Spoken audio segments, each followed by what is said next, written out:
Joe, you just mentioned you have a wife and 2 daughters. This is a very sensitive subject. There's a new policy for domestic violence in MLB. What is an appropriate punishment for a player who is found guilty of domestic violence? Well, I think that's up to the commissioner to decide. That's not my job. Obviously, I wasn't in the room when they put the policy together. I have not reviewed the cases and been privileged to the information that is, the pending cases that are there, whether there's a precedent for this or that. But I know it's very serious, and we have to take it very serious. And to me, it's very important that where there's an issue, it's taken care of. Tyler, do you have a question? We're talking about that loss to the Astros. I mean, it's very sudden, a one-game finale there. Was it easier to get over because you just look at it like we didn't score runs, so we couldn't win, or did it stick with you for a while about things you could have done differently, or how that game could have played out? No, it's never easy. You could be in the 5th game of the next round, the 6th game of the following round. It's never easy, and it's hard for me to watch it on TV. And I really don't get over it until baseball ends, completely ends, because there's an emptiness inside, that feeling that you should be there. And we weren't able to score any runs. You try to avoid that one-game playoff. You try to be a division winner so you don't have to do that, but we weren't able to do that. Toronto got extremely hot. And our first goal is to win the division this year, like I'm sure every club that's starting today and tomorrow's is. Joel, to your right. Sure. Joe, when the team was mulling getting Chapman, was your opinion asked? And what did you say? Because at that point, charges hadn't been dismissed yet. And can you be presented a player, regardless how talented, where you would tell your general manager, owner, I simply cannot manage a player who's done X? Okay, so let's start with the last question. Is there a player that I could manage because he's simply done X? I think there are certain players that would be very hard to manage. Obviously, if I'm not around it and he's not in our clubhouse, I'm probably not privy to much of the information that has taken place. So it's hard for me to form an opinion, but I'm sure there's something, that possibly could. As far as it went very quickly. His name was brought up, and then it kind of died down. And then it happened really fast. So I had some information about it. Did you offer an opinion we should get him or shouldn't get him based on the information you had? No, because I was not given that much information. Sweeney. Sorry. Joe, based on what you talked about, the positional battles for your bench, as much as you want to use these guys with versatility, the last couple of years you've had problems keeping a regular lineup on the field because of injury. It sounds like you want to do it almost by design this year of rotating the lineup to the point where you keep guys fresh. Is that fair to say? I think that's fair to say. I think you look at the younger guys up the middle, you probably don't need to rotate them as much just because they're 25 years old, and those guys physically can handle it better than a guy 38, 40, 36, 32-year-old catcher in a sense. But I think it's really important that we take care of them. Joe, I'm just following up on Joel's question. I mean, you speak very passionately about domestic violence and how it has to be addressed, and those who are involved with it have to be dealt with harshly.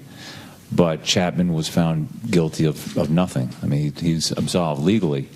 How do you feel about that? I mean, in a sense, he's either guilty or not guilty of this in the eyes of the law, but how about in your eyes? Do you think he deserves to be suspended or not? Well, again, whether he's suspended or not is not up to me. And I don't have all the I don't have the information. I don't have a police report. I wasn't there. It's really hard for me to make an assessment there. I know baseball has done a very diligent job in investigating it. I have not. Part of a manager's job is to manage the players that they get you, that come through your system, I don't get involved a lot in determining, trades. That's not my job because I'm not following players around the country. I'm not watching their games. I'm concerned about the team we're playing and our team. That's what my job really is. Will I make suggestions in the offseason, broad suggestions about where we have holes? Yes. But I don't say we should go get this guy or that guy because I really haven't followed. I don't understand how they fit in the pay structure. Well, do you want to know more? I mean, or is it enough for you to know that the police decided not to prosecute, that no charges? No, I think that over time you try to gather as much information as you can so you can understand the player and be there for the player in everything that they do, whether it's Aroldis or another player. And it could be a totally different situation. But I think it's important that I get information as time goes on and understand as much as I can. So as of right now, you want him on the team. I mean, obviously, you want him on the offensive roster. Well, I mean, Major League Baseball is going to determine that, not me. And again, like I said, I'm not privy to the information that they are. John. Jeff, back in the back. Joe, considering the seriousness of the allegations that were in the police report and the fact that you've said there are certain players that I would not want on the team, how did you reconcile the trade for Chapman and bringing him onto the team? Where's the threshold? Where's the line there? I've really never had to deal with that, in a sense, about would I draw a line here or draw a line there. I've never really had to deal with that. The trade was made, and as I've said, my job as a manager is to manage the players and get the most out of them as a player and a person, and that's what I'm going to do. The one thing that really never happened to me in my life, in mistakes that I made, is no one ever really turned their back on me in the mistakes that I made. So I think as a leader, you have a responsibility to people to help them as much as they can. So that's my feeling. There is no perfect person in this world. There isn't. Everyone has their flaws, and it's important that we help each other with the flaws. Marley.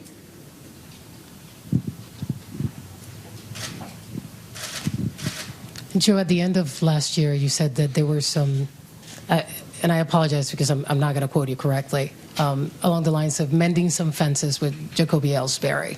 I never said that. I never said that. That came from people out here that said that, do you think you're going to have to mend fences with Jacoby Ellsbury? And my answer to that was, no, I don't think so, but if I have to, I will.